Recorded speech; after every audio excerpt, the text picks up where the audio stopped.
Saya Furika Meudi NPM 15400 dari kelas. Saya akan menjelaskan RPP yang saya buat, yaitu kelas 4, tema 5, subtema 1. Potensi inti 1. Menerima dan menjalankan ajaran agama yang dianutnya. 2.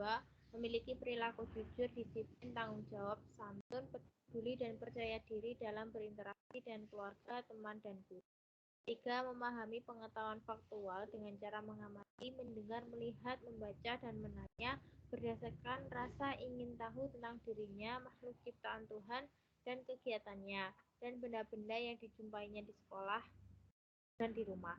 4. Menyajikan pengetahuan faktual dalam bahasa yang jelas dan logis dan sistematis dalam karya yang estetis, dalam gerakan yang mencerminkan anak sehat, dan dalam tindakan yang mencerminkan perilaku anak prima berakhlak mulia. Potensi dasar dan indikator untuk materi Indonesia. Potensi dasar 1. Pengetahuan baru yang terdapat pada teks non-fiksi.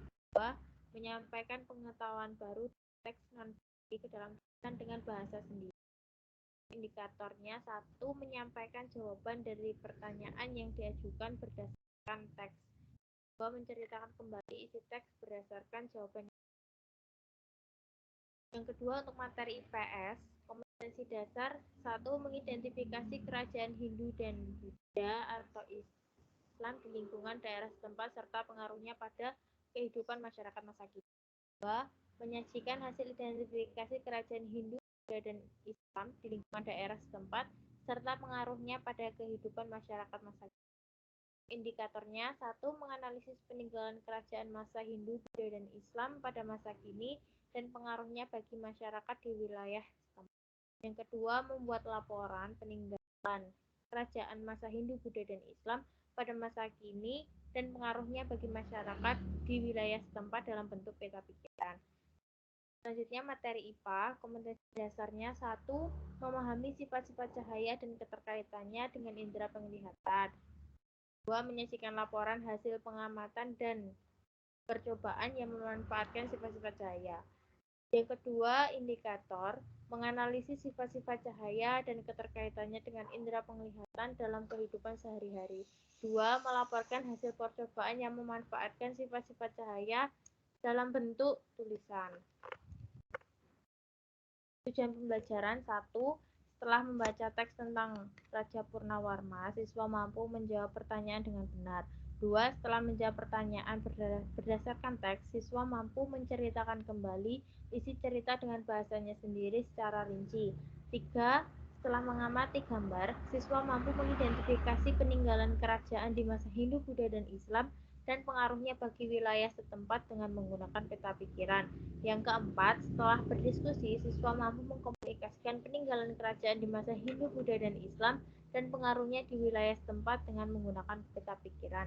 Yang kelima, setelah melakukan percobaan tentang cahaya, siswa mampu menyimpulkan sifat-sifat cahaya dan hubungannya dengan penglihatan dengan benar. 6. Setelah melakukan percobaan tentang cahaya, siswa mampu menulis laporan tentang sifat cahaya dan hubungannya dengan penglihatan dengan rinci. Untuk materinya 1. Tentang kisah kepahlawanan Raja Purnawarman. 2. Tokoh penting masa kerajaan Hindu, Buddha, dan Islam beserta peninggalannya. Yang ketiga, bentuk-bentuk peninggalan kerajaan Hindu, Buddha, dan Islam. Yang keempat, manfaat menjaga dan melestarikan peninggalan sejarah. Yang kelima, sifat-sifat cahaya. Yang keenam, percobaan sederhana untuk membuktikan sifat-sifat cahaya. Strategi, model, dan metode pembelajaran yang saya gunakan adalah strategi menggunakan pendekatan saintifik, metode menggunakan percobaan, tanya jawab, penugasan. Yang ketiga, model menggunakan diskusi. Saintifik. Pendekatan saintifik adalah pembelajaran yang menggunakan kaidah-kaidah keilmuan. Pendekatan saintifik atau metode ilmiah pada umumnya memuat serangkaian aktivitas pengumpulan data melalui observasi, menanya, eksperimen, mengolah informasi atau data, kemudian mengkomunikasikan. Kemendikbud 2014. Untuk metode percobaan, tanya jawab, dan penugasan, percobaan atau eksperimen.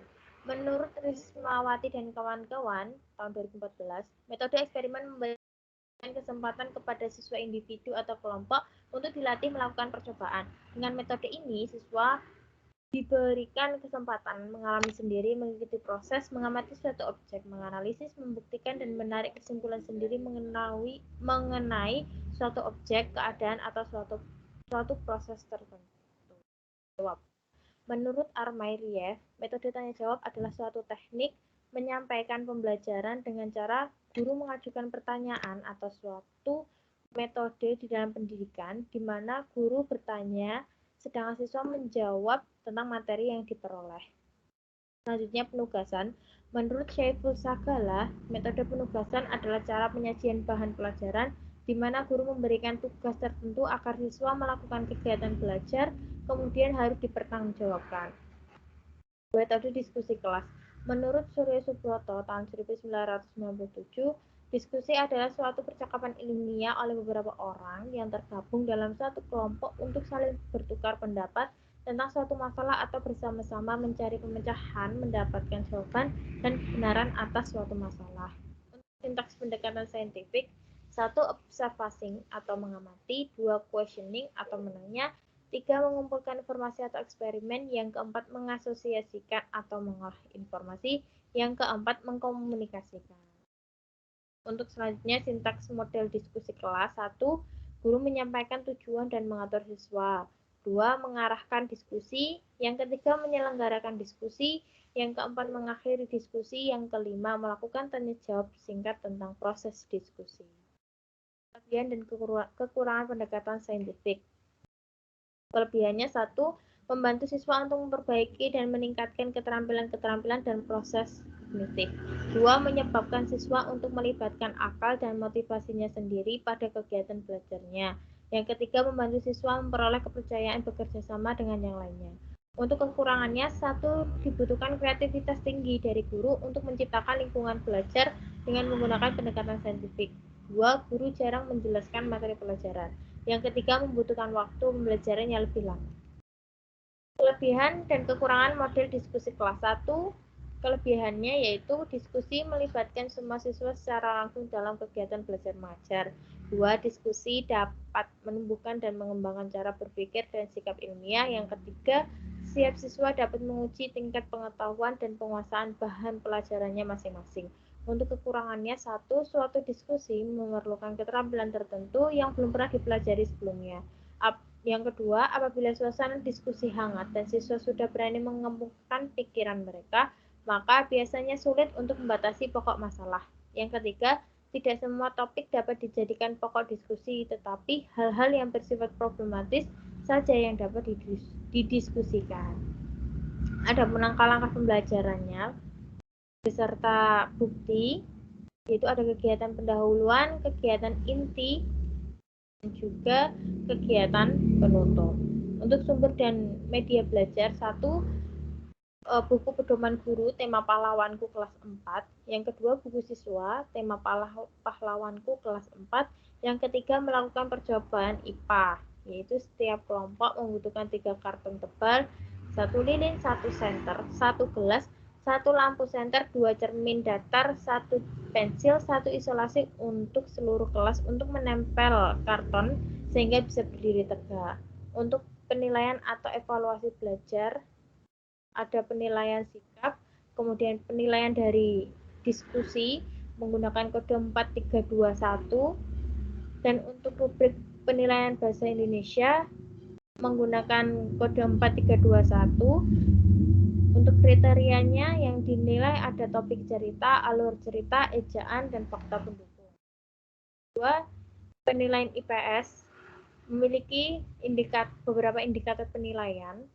Yang pertama yaitu memuat minimal 2 benda peninggalan sejarah, kemudian menyebutkan minimal 2 ajaran positif yang diwariskan raja-raja. Yang ketiga, menyebutkan minimal 2 nilai-nilai sikap kepahlawanan yang diwariskan para raja. Yang keempat, menyebutkan pengaruh dari peninggalan raja-raja terhadap masyarakat setempat.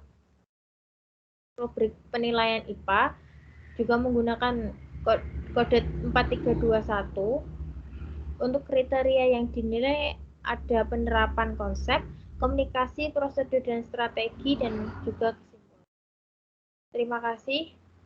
Wassalamualaikum warahmatullahi wabarakatuh.